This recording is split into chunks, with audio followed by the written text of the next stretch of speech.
नमस्कार दोस्तों, स्वागत है आपका ज्ञान सर एजुकेशन ऐप में। यूपी ट्रिपल एससी के एग्जाम्स के, वनडे एग्जाम्स के, एसएससी एग्जाम्स के, पुलिस एग्जाम के, रेलवे एग्जाम के फ्री इनिशिएटिव आपको इसी चैनल में मिलते रहेंगे। चैनल को सब्सक्राइब जरूर कर लीजिएगा और वीडियो को लाइक और शेयर जरूर कर लीजिएगा। और हमारे ऐप ज्ञान सर एजुकेशन ऐप को गूगल प्ले स्टोर से आप इंस्टॉल जरूर कर लीजिएगा। इसमें सारे वनडे के एग्जाम्स के कोर्सेज आपको मिलेंगे बहुत ही कम दामों में। दोस्तों, ये जूनियर असिस्टेंट का एग्ज़ाम है जो कि आज हुआ है। उसमें मैं आपको दिखाने वाला हूँ कि कैसे यूपी जीके के प्रश्न पूछे गए हैं, जो आपके आरओ के लिए और यूपी पीसीएस का एग्ज़ाम जो बच्चे देंगे उनके लिए भी काफ़ी महत्वपूर्ण हो सकता है कि किन किन टॉपिकों को आप कैसे कैसे पढ़ रहे हो, है ना। पेपर का स्तर कैसे बढ़ता जा रहा है ना। आप देखेंगे सिर्फ कैसे नॉर्मल एक दो बुक्स पढ़ने के अब काम होने वाला नहीं है, आपको डिटेल में चीज़ें पढ़नी पड़ेंगी। छोटे एग्जामों में भी ऐसी डीप लेवल की चीज़ें पूछी जा रही। तो आइए देखें, आपके लिए काफ़ी बेनिफिशियल हो सकता है ये। तो उत्तर प्रदेश रानी लक्ष्मीबाई महिला एवं बाल सम्मान कोष, यानी जो एक स्कीम आई थी यूपी रानी लक्ष्मीबाई महिला एवं बाल सम्मान कोष 2015 में, उसके लिए कौन सा कथन सही है कह रहा है। तो यह है, हिंसा की शिकार महिलाओं को पुनर्निर्माण सर्जरी सहित आर्थिक और चिकित्सा राहत देती है। हिंसा की शिकार महिलाओं के नाबालिग बच्चों को शिक्षक और चिकित्सा सहायता प्रदान करती है। यह कोष केवल उन महिलाओं और बच्चों की सहायता करता है जो हिंसा के प्रत्यक्ष शिकार हैं, यानी डायरेक्ट विक्टिम है वायलेंस के। और चौथा कह रहा है, कोष में सार्वजनिक योगदान किसी जिले में विशिष्ट गतिविधियों के लिए अथवा कोष में सामान्य योगदान के रूप में निर्देशित किया जा सकता है। तो यहाँ पे कितने स्टेटमेंट सही हैं? सिर्फ 3, क्योंकि ये वाला गलत है। प्रत्यक्ष शिकार नहीं, चाहे वो जैसे हो डायरेक्ट या इनडायरेक्ट विक्टिम्स, सभी को यह हेल्प करेगी। ठीक है, 1, 2, 4 सही था इसमें। फिर ये देखिए, उत्तर प्रदेश के ही जो खिलाड़ी उनसे संबंधित है, किनको अर्जुन पुरस्कार मिला है, ये आपको मिलान करना। तो कौन किस खेल से संबंधित है, जैसे आप देखेंगे जो मीना शाह ये बैडमिंटन से संबंधित है, रणवीर शाह वॉलीबॉल से, जिनको अर्जुन पुरस्कार मिला है। तो इसका उत्तर सी था, है ना। ए का 3 और बी का 1। फिर जो वंतिका अग्रवाल है ये चेस से संबंधित थी, और प्रीति पाल जो है ये संबंधित थी पैरा एथलेटिक्स से। तो आप देख सकते हो किस तरह के प्रश्न पूछे जा रहे हैं। फिर इसके बाद कह रहा है, बदायूं के ऐतिहासिक विवरण के आधार पर कौन सा कथन गलत है। तो बदायूं का पुराने नामों में से एक बुद्धमऊ भी है, तो ये ठीक था, बुद्धमऊ भी लोकल लोग कहते थे। कुतुबुद्दीन ऐबक ने 1196 में बदायूं का किला फतेह किया था, तो 96-97 के आसपास ही करा था। तो कई जगह आपको सोर्स में 96 भी मिलेगा, कई जगह 97 भी। सही है ये स्टेटमेंट। महात्मा गांधी ने 1942 में भारत जोड़ो आंदोलन दौरान बदायूं का दौरा किया था, ये गलत हो जाएगा। और बदायूं 1801 में ब्रिटिश नियंत्रण में आया, ये भी सही है। तो आप देख सकते हो कैसा टफ सवाल है ये। तो ये सब हम अपने यूपी जीके के मटेरियल में दे रखा है हमने। ये हमारा यूपी जीके का मटेरियल आप देखेंगे, संपूर्ण यूपी जीके इसमें कवर है। आप किसी भी एग्ज़ाम को दें, चाहे यूपी पीसीएस का एग्ज़ाम दें, आरओ का एग्ज़ाम दें, है ना, किसी भी एग्ज़ाम में यूपी के आप बैठेंगे, सब में ये आपकी हेल्प करेगा। बहुत ही शानदार लिस्टिंग, सिर्फ फैक्ट्स हैं जो एग्ज़ाम के लिए ज़रूरी हैं। देखिए, बिना पढ़े तो काम नहीं होने वाला, ये बात सच है। आप किसी भी एग्ज़ाम में बैठ जाइए, स्तर सवालों का बढ़ता जा रहा है। लोग कहते हैं कहाँ से प्रश्न पूछा जा रहा है, प्रश्न पूछे जाते हैं अब एक बुक से नहीं, जो मल्टीपल सोर्सेज हैं वहाँ से क्वेश्चंस को कवर किया जाता है। तो ये पूरा आपको हमारे स्टडी मटेरियल में ही मिलेगा, क्योंकि हम लोग 4-5 जगहों से कंपाइल करके एक ही जगह शॉर्ट में आपको दे देते हैं। और हमारी ये वनडे एग्जाम के भी कोर्सेज चल रहे हैं ज्ञान सर एजुकेशन ऐप पे, है ना। तो ज्ञान सर एजुकेशन ऐप पे हमारे वनडे कोर्सेज को भी इंजॉय कर सकते हैं। इसमें SSC GD, CGL, junior assistant का है, चाहे स्टेनोग्राफर हो, लेखपाल हो, यूपीएसआई, लोअर पीसीएस, मतलब ये वनडे एग्जाम के पूरे आपको कंपाइलेशन मतलब नोट्स मिलेंगे बढ़िया से, वीडियो क्लासेस मिलेंगी और टेस्ट सीरीज़ भी मिलेगी। बहुत ही ज़्यादा कम प्राइसेज में एकदम इफेक्टिव तैयारी आप कर सकते हैं। तो यहाँ पे आप देख सकते हो सी गलत था। ठीक है, इसके बाद चलिए अगला है उत्तर प्रदेश जो स्टार्टअप नीति आई थी, जिसे 2022 में संशोधित किया गया था। उसमें राज्यों की स्टार्टअप रैंकिंग जो मिली थी, उत्तर प्रदेश को शीर्ष 3 राज्यों में स्थान मिला था। इसकी वैधता कितनी रहती है? तो 5 साल की रहती है, 5 साल की।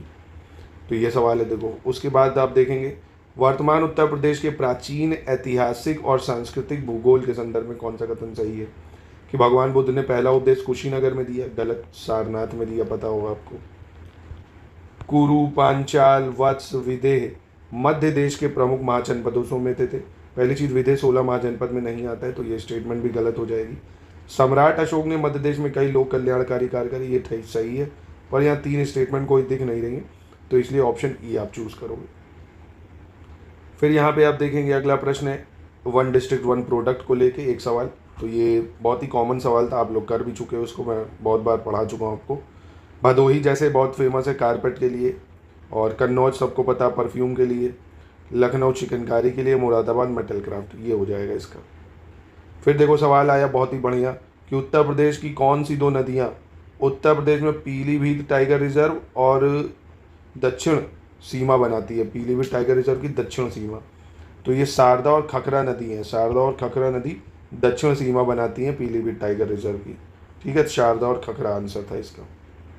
उत्तर प्रदेश की जनसंख्या सभी भारतीय राज्यों में सबसे अधिक है, बिल्कुल है, क्योंकि उत्तर प्रदेश का क्षेत्रफल के हिसाब से भारत का सबसे बड़ा राज्य है। तो ये तो गलत है, उत्तर प्रदेश क्षेत्रफल की दृष्टि से चौथे नंबर पे आता है, पहले नंबर पे आपको पता है राजस्थान है ना। तो ये तो गलत है, यानी कारण गलत, मतलब यही गलत हो जाएगा, ये सही है सिर्फ। उसके बाद नीति आयोग द्वारा जारी एस्पायरेशनल ब्लॉक प्रोग्राम की पहली डेल्टा रैंकिंग अनुसार उत्तर प्रदेश के किस जिले में एक ब्लॉक ने दूसरा स्थान प्राप्त किया है।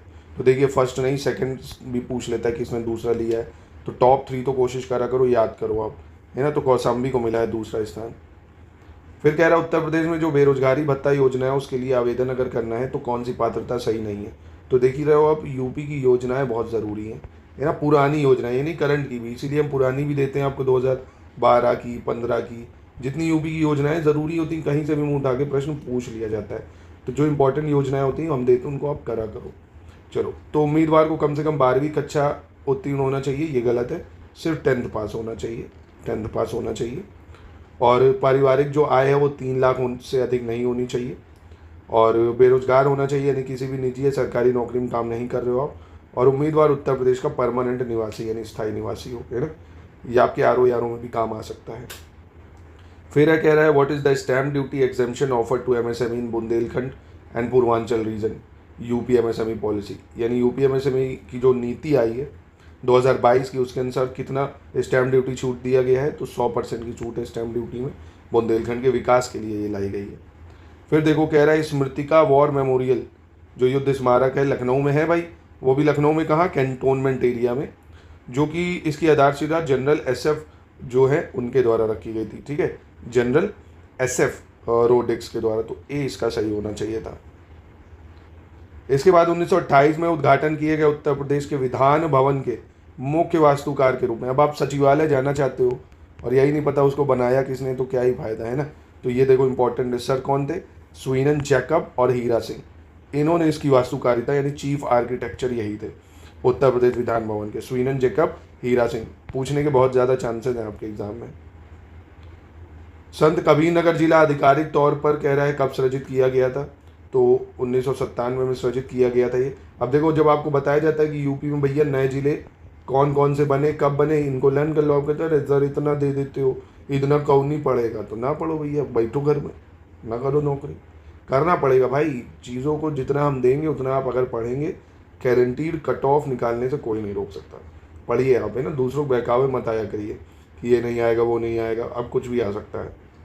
चलो, उत्तर प्रदेश में कौन सा विश्वविद्यालय पूर्व को ऑक्सफोर्ड नाम से जाना जाता है ना, तो ऑक्सफोर्ड ऑफ द ईस्ट ये बोलते हैं इलाहाबाद विश्वविद्यालय को, है ना, इलाहाबाद यूनिवर्सिटी को। ये बना कब था, याद रखो 1887 पूछा जा सकता है।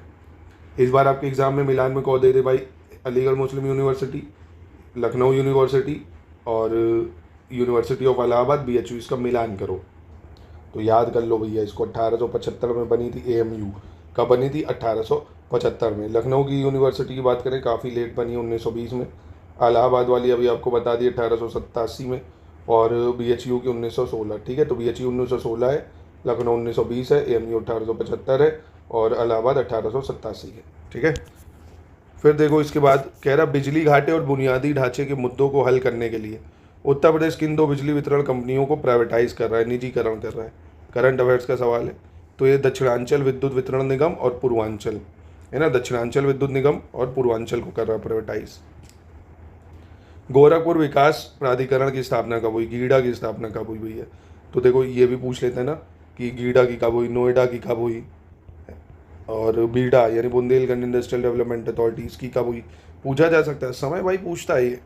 तो ये हुई है 30 नवंबर 1989 को। ठीक है, फिर देखो मुख्यमंत्री के निर्देश पर महिला यात्रियों की सुरक्षा यात्रा सुनिश्चित करने के लिए UPSRTC ने कौन सी पहल शुरू करी है, तो महिला चालकों द्वारा जो नहीं पिंक बस चला है, महिला चालक होगी, महिला कंडक्टर होगा। उत्तर प्रदेश के निम्नलिखित में से कौन से शहर 2015 में केंद्रीय स्मार्ट सिटीज़ मिशन के अंतर्गत चुने गए शहर हैं? तो स्मार्ट सिटी के अंदर देखो 2015 में 10 शहर चुने गए थे। उनमें से लखनऊ है, आगरा है, वाराणसी है, प्रयागराज है, अलीगढ़ है, बरेली है, झांसी, कानपुर, सहारनपुर है ना, मुरादाबाद, ऐसे। तो देखो इस तरह के प्रश्न भी पूछे जाते हैं। 10 हैं तो आप कहोगे अरे यार कौन याद कर ले, पूछ लेगा। याद करना पड़ेगा, जितना हम देंगे अगर आप उतना करते हैं। RO का देखिए जो एग्ज़ाम है अभी 27 जुलाई को, SCS के क्विज़ की प्रैक्टिस कर डालो। क्विज़ के जितने सवाल हमने कराए हैं और SCS की टेस्ट सीरीज़, आराम से आपको 60 से 70% सवाल और इससे ज़्यादा इसी से फंस सकते हैं। हर तरह के सवालों की उसमें प्रैक्टिस कराई गई है। अगर आप 2025 की UP PCS की तैयारी कर रहे हैं, RO में, तो अब समय बचा नहीं है। तो अभी भी SCS का अगर आप सिलेक्शन मटेरियल पढ़ के, टेस्ट और क्विज़ लगा के प्रैक्टिस करते हैं तो पेपर चाहे जैसा हो सिलेक्शन होगा। पर हाँ, पढ़ना आपको पड़ेगा भैया। देखिए सिंपल सी चीज़ है, मटेरियल पूरा हम देंगे, सिर्फ टू द पॉइंट उतना जितना ज़रूरी है।